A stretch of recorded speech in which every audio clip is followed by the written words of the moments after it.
Hello! అందరికీ నమస్కారం. Welcome to our channel. 'Jabardasth' అనే ప్రోగ్రామ్‌లో ఒక యాంకర్ ఉంటుంది. ఆవిడ పేరు రష్మి గౌతమ్. నాకు తెలిసి కొన్ని సినిమాల్లో గూడా నటించింది. అలాగే మొన్న ఒక ప్రెస్ మీట్ గూడా పెట్టారు. మన హైదరాబాద్‌లో స్ట్రే డాగ్స్‌ని చంపుతుంటే అలా చంపొద్దు అని జెప్పేసి Rashmi Gautam and Renu Desai, Pawan Kalyan ex wife Renu Desai వాళ్ళిద్దరూ పెట్టి మాట్లాడారు. ఫైన్. కానీ నిన్నటి నుంచి ఒక రచ్చ జరుగుతుంది.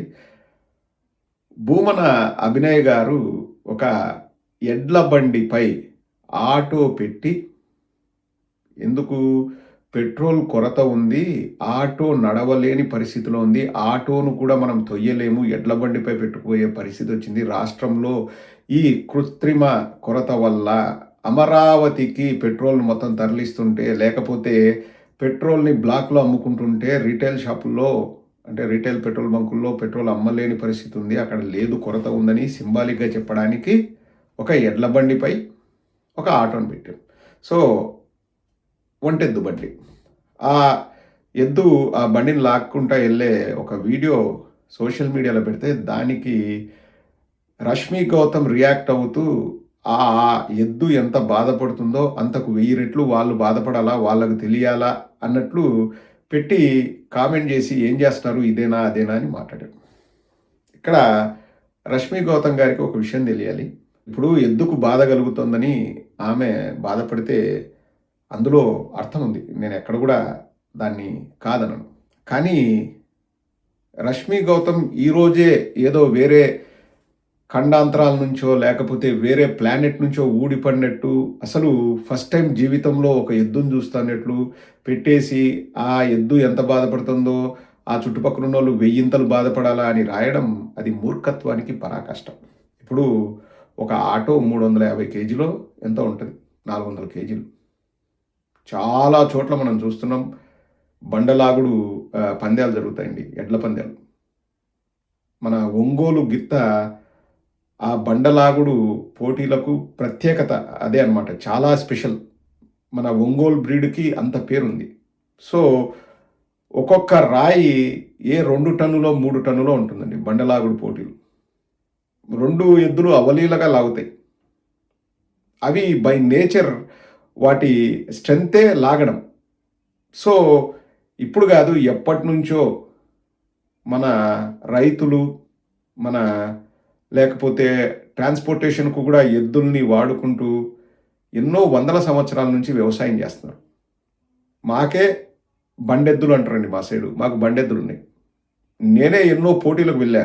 నా పేరు మీద మా పెదనాన్న అంటే మా నాన్న వాళ్ళ అన్న ఎక్కడికెళ్ళినా నా పేరు మీద చీటీ తీసేవాళ్ళు. అంటే చీటీ తీస్తారు. ఫస్ట్ ఎళ్ళాలా, సెకండ్ ఎళ్ళాలా, థర్డ్ ఎళ్ళాలా ఆ రేస్‌లో అని. సో, బండను లాగేది. నా పేరే నా చిన్నప్పుడు నేను కాలేజీలో ఉన్నప్పుడు 2, 3 సార్లు న్యూస్ పేపర్‌లో కూడా వచ్చింది. చింతా ప్రదీప్ వాళ్ళ ఎద్దులు అని చెప్పేసి. సో, అవి ఆ బ్రీడ్ అంతే అవి. అవి పౌరుషానికి ప్రతీక. అలాగే లాగడం వాటికి అది స్ట్రెంత్ అనమాట. సో, బండలాగుడు పందాలు జరుగుతాయి. ఒక్కొక్క ఎద్దు అవలీలగా 500, 600, 700 కేజీలు లాక్కుంటే వెళ్ళగలదు. ఇప్పుడు ప్రపంచంలో ఎవరూ చేయని పని భూమన అభినయ్ గారు చేశారు అంటే మనం విమర్శించినా అందులో అర్థం ఉంటుంది. ఎద్దులు బండలు లాగుతుంటే, లేకపోతే ఎద్దులు బండిని లాగుతుంటే అది ఎంత బాధపడుతుందో చుట్టుపక్కల ఉన్నోళ్ళు వెయ్యింతలు బాధపడాలా, ఇదేనా మీరు చేసేది క్రూయల్టీ అది ఇది అని చెప్పేసి మాట్లాడుతుంది. అఫ్‌కోర్స్ ఈ మధ్యనే నాగబాబు మళ్ళీ జబర్దస్త్ పోతున్నాడో ఏదో అన్నాడు. ఇంక గ్యాప్‌లో మాట్లాడుకుంటూ ఉంటుంటారు కదా! మాట్లాడుకోకుండా ఎందుకుంటారు రాజకీయాలు. మేబీ ఆ రాజకీయాలు చూసి ప్రభావితమైందేమో యాంకర్ రష్మి. చూడమ్మా, నీకు జంతువుల మీద ప్రేమ ఉంటే నువ్వు జంతువుల గురించి మాట్లాడు. ఇటువంటివి ఉండకూడదు అని చెప్పు. మొత్తం బ్యాన్ చేయమని నువ్వు అడుగు. ఏది యానిమల్స్‌ని పనులకు వాడుకోవడం బ్యాన్ చేయమని చెప్పు. మరి దూడకు ఇవ్వాల్సిన పాలను దూడకు ఇవ్వకుండా పాలు పితికి మనుషులు తాగుతున్నారు. మరి అది కూడా తప్పే. ఇట్లా ప్రతి ఒక్కటి నువ్వు ఖండించు. ఏదో ఇప్పుడు చెర్రీ పిక్ చేసుకొని రాజకీయంగా ఉన్న వాళ్ళని విమర్శిస్తూ నువ్వు చేయడం అది మూర్ఖత్వం.